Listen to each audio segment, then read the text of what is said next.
Guys, good morning to you. Happy 4th of July to everyone. Hope you're doing well. Hope you have a great weekend. I'm going to do some fishing, but I wanted to share with you. I've been up all night. I've told you guys about the situation at my apartment complex. There's a tenant that lives above me, and she has a boyfriend that shows up late at night, usually drunk, makes all sorts of noise. It's been going on for over 2 years. We have a public health ordinance where I live where we're not supposed to have guests in our apartments because of the COVID-19 thing. And a lot of the people that live where I do are over 50, so people are more susceptible. And we just had a case of COVID down the street from us. So this person who lives above me isn't following it. And I've brought it to management's attention and about the boyfriend, the whole 9 yards. I've had to call the police. My prayers have been answered. The person's moving out, but they're still there for like another 3 weeks. And so last night, I drove by the American Legion, which is right down the street from me, and I saw her boyfriend's white Jeep in the parking lot. It's really easy to spot. And I'm like, here we go again. He's going to show up. It was about 8 p.m. So, I go to bed, and at about 12:30, I'm woken up by all sorts of stomping and loud noise. And sure enough, the white Jeep's in the parking lot, and he's here. So I call the police, like I've had to do numerous times, and they show up and do their thing, and it quiets down. I fall back asleep, and I have this dream. And in the dream, I ended up in someone's apartment by mistake. I took a wrong turn or something, and I ended up in this apartment, and there were people there, and they didn't know why I was there, and I didn't know why I was there. And a person in the dream, left the vicinity and then came back with something. And this something was supposedly something that I had stolen. So they were setting me up in the dream. And in the dream, the police showed up, and there was all this commotion. And then I woke up out of the dream. And I get woken up by more noises from my tenants above me, the tenants above me. And it's like 3:30 in the morning this time. And I'm like, do I call the police again? What do I do here? So I wasn't sure what to do. It's 3:30 in the morning. So guys, I'm still struggling with smoking, and I ask you to continue to pray for me. I'm starting Chantix today. It's just been a real struggle. So I ask for your prayers. But I went outside to have a cigarette. They have a designated smoking area where I live. And, I was quiet as a mouse because I'm respectful of other people. And I came in like 3 minutes later, and I lay it back down to go to bed, and I hear a knock on my door. And I'm like, what is this? I had no idea. And it's the police.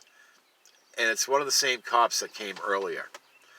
And apparently this woman called the police on me, and she claimed that I was making all sorts of noise outside and all this stuff, which is completely and utterly bogus. And the cop knew it, because I didn't make a sound. And so he left as soon as he got there. But I think it's interesting that I had a dream I was being set up. And then it happened. It was really strange. And I think it's funny because Lively-Stone just did a video about a situation she had where she lives. There was a fire, and she wasn't sure exactly what to do, if it was her flesh or to trust the Lord. And it's kind of like my dream. The Lord gave me a heads up. It's just really weird how it happened. But yeah, I've been like up all night. It's really frustrating. And I've been going through this for a long time. So I ask for your prayers. I've requested this person is not allowed in the apartment anymore. Not only because of the COVID-19 thing and the health ordinance that they told us to abide by, which everyone has been abiding by except for this woman above me, and because this guy shows up drunk and he's loud. And it's amazing that they haven't resolved it. So I feel like I'm being taunted by the enemy, and I just ask for your prayers. Even though they're moving out in 3 weeks, it's still, I got to deal with 3 more weeks. And nights where I work, or the mornings where I work and I can't sleep, it's really hard going into work on a night where you can't sleep. So please keep me in prayer, guys. Not only for the smoking, but for this situation. And I sense it's backlash from praying and helping this girl Mary. I've been in communication with her a lot, and it's been pretty heavy, guys. She's going through some really difficult stuff. I mean, we're talking suicide stuff, all sorts of stuff. It's really dark, and she's saved. She believes the gospel, but she's young in the faith, and she came out of the modern deliverance movement. She was all messed up with that, thinking she has all sorts of demons and stuff, and she doesn't. Yeah, they can mess with us, but she's not inhabited by any demon. And she's been filled with all sorts of lies, and she knows that now. She's coming out of it. But keep her in prayer. But I feel like it's backlash from that, and it's just been really difficult. Really difficult. And this world is just getting darker and darker, guys. It's amazing. Every day we hear something new on the news. Some other thing that's gone on. Society's going crazy. It's amazing. And I think the only reason our country's surviving is because of the remnant church. And because the Lord wants to save more people. I mean, He's blessed this country. But it's interesting how our country is not mentioned in Scripture. And what does that mean? I don't know. Does that mean that the United States is destroyed? We don't know what's around the corner, but we have to be prepared. And society really has put a target on our back. We already have a target on our back with Satan and, his minions. But society, too, is really frowning on Christianity now. Not only because of the fake Christianity and the cults and the TV garbage and all the fakers, but they don't realize how simple the gospel is. And they think that we have these double standards and we're hypocrites, and because we believe the Bible and we stand up for what the Bible believes, things like traditional marriage and the right to life and stuff like that, and they'll attack us for that. But it's interesting how they won't go after the Muslims. Even though in some of their countries they'll throw people off buildings who are homosexuals to their death. But they call us haters. I don't know any born-again believers who hate homosexuals. We don't like the lifestyle because we know it brings condemnation and death and confusion, and it's an abomination to the Lord. But we just want to see people saved and get saved out of that lifestyle. I don't hate homosexuals. But that's how we're labeled. And it's such a double standard. It's unbelievable. And it's just going to get worse.